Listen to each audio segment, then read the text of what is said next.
Yabona-ke namhlanje ngifisa ukuzokhuluma ngento uSathane ayenzayo. uSathane uyakupintshela ekhoneni, akufaka imicabango ezokusabisa nje.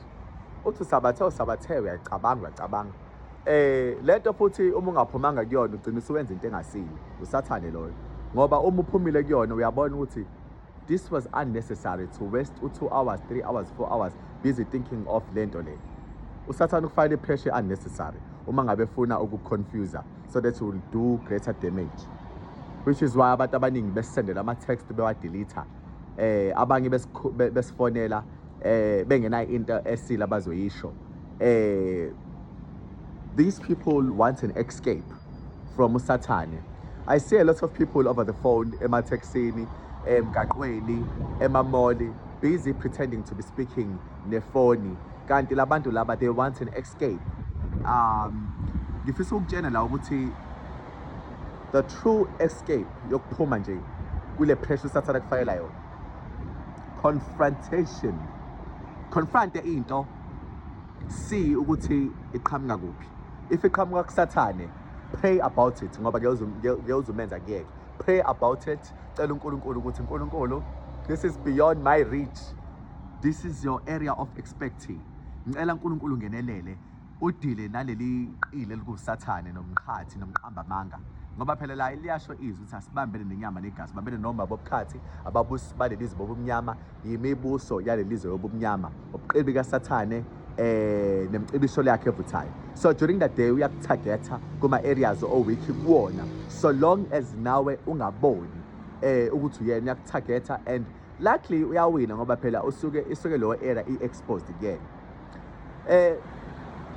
uNkulunkulu mekuwena noma bekuthiwa udla isono, uleli kusona 3 weeks, uNkulunkulu ngoba uyakuthanda yes uzokwenza uyisole, but ukuyisola azokwenza ukuthi ukufile akugone lokuyisola okubi, lokuthi hayi angidane ngeke ukukholwa ke, noma hayi akumele ngigive up exameni ukuthi ngiphilele yena uNkulunkulu ngoba manje sengonile kakhulu.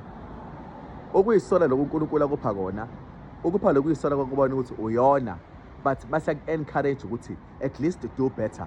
Mina ngihola uNkulunkulu, but ngicela ukutshela nje ungizwa nje kahle lento le ukuthi there are times la engikholwa khona kakhulu, ngithi ngisakholwa kakhulu, ngizizwe ngilonely le phezulu, ngibone sengona kakhulu, but uNkulunkulu ngiyamthanda nawe uyazi. But uNkulunkulu uma umthanda ekubona uyisosha lakhe, kuneyindlela akumanage ngayo. So uma uNkulunkulu lethu uyisola kumina, ngiyabona ukuthi okay, lo uyisola kuvela uNkulunkulu noma kuvela kuSathane, ukuze ngigazi ukuthi I don't spend my time busy focusing entweni uSathane ayilethile. Kodwa mangivela uNkulunkulu will always give me a solution ukuthi this is the way out. Try and do this and that so that you will feel better. Ngiyazama ukufocusa entweni uNkulunkulu angitshena yona and avoid izinto abantu abangitshena zona. For example, there was a time la engaqhuzuka khona, and kwakhona labo baba ke abahlala koma tech shop doing nothing, basically sticking their nose endabeni zabantu. One of them said, hey, nangumzenzisi. Uma ngiqhamuka mengiqalaza kho umuntu oseceleni into engayisho yamvala umlomo, yamsilence. Lo owayehleli naye eceleni washintsha indawo, ohlala kwenye indawo. Ngizama ukukuvezela la ukuthi sometimes uSathane uma kubona ukuthi ufuna ukuthi akudidise kakhulu, once wadideka esonweni uzofuna ukuthi athi make you cause more damage. Kanti kuhle ukulalela uNkulunkulu, because ukulalela uNkulunkulu uzokwenza ukuthi uqhubeke ume, but molalela uSathane bazokuphuca ibhola and uzowa, you will fall really hard. So we are running away of going back, but sithi mesiwa sithuntuthe sivuke siphinde sigijime. That's my motto. Mengiwa mina today ngiyaqhubeka ngikholwe. I don't actually stop doing izinto engizenzayo because kuzongibuyisela emuva kakhulu lokho. I continue. uNkulunkulu will fix me along the way. Ngizama ukukutshena, anginendaba umuntu engathi umoya ongcolile lo. Ngizama ukutshena ukuthi uma umntwana kaNkulunkulu, you must understand ukuthi abangcwele bakasikhombisa bavuke. But usathane uma ekupentshele ekhoneni ufuna kona vele to give up noma ube confused. Uyathrive kwi-confusion.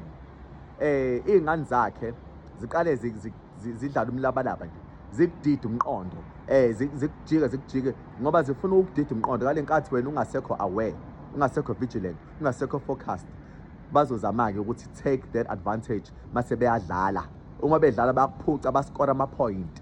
So for you to score more points, for you to be in control, kumele nje i-confusion ungalibeli uthi uyamkele. But deal with things head on. Uright umuntu othi deal with things head on. Kunomuntu ozoya ekhaya acabanga ukuthi bebeqonda ukuthi okay, mase ubabona usuyaqala nawe usuyagadla. Cha. When things are happening right now, shaya into ewala. Mofuna ukuphendula phendula into ewala. Mofuna ukuthula, khetha inkonzo yokuthula. That pays even more. But uma ngabe uzohlezi uqongelela leyo nto ihlukumeza wena base bengasekho lapho, obviously labantu knows ukuthi they are wrong. Angikhulumi ngalokho kuphela, ngizama ukukhuluma ngama tactics akho usathane. Ngoba phela usathane uma ehlulwa yazi asho ukuthi uyahlulwa. He will always pretend as if yena uyawina by creating chaos. Normally uma ngiyoshumayela uma ngishumayela nje kahle ngibona ukuthi abantu bayizwe loo nto leyo, sovuka oyedwa enze chaos. Wenza chaos lo hayi ukuthi Hlasimpe uyazenzela ngokwakhe. Usathane uzama ukudistracta labantu. Uyazi ukuthi vele usenqotshiwe. Ngizama ukuvezela ukuthi do not be against yourself.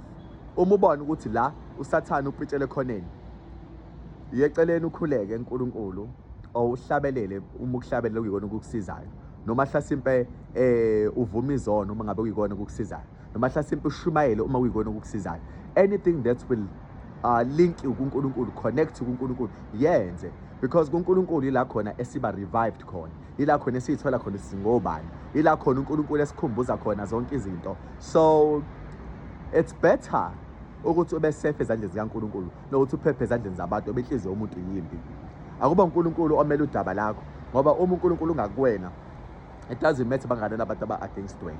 Ngizama ukuvezelela ukuthi support yourself before ukutshena abantu mawonile. Kunabantu nje uma umuntu ona agijima utshena abantu ashare ngoba ufuna ukuthi bengamdeleli kodwa bazomhleba labantu. Lento ayikhuluma kubona izomngcolisa. So it's better ukuthi wena ukhulume noNkulunkulu and let God do what he does best, managing you.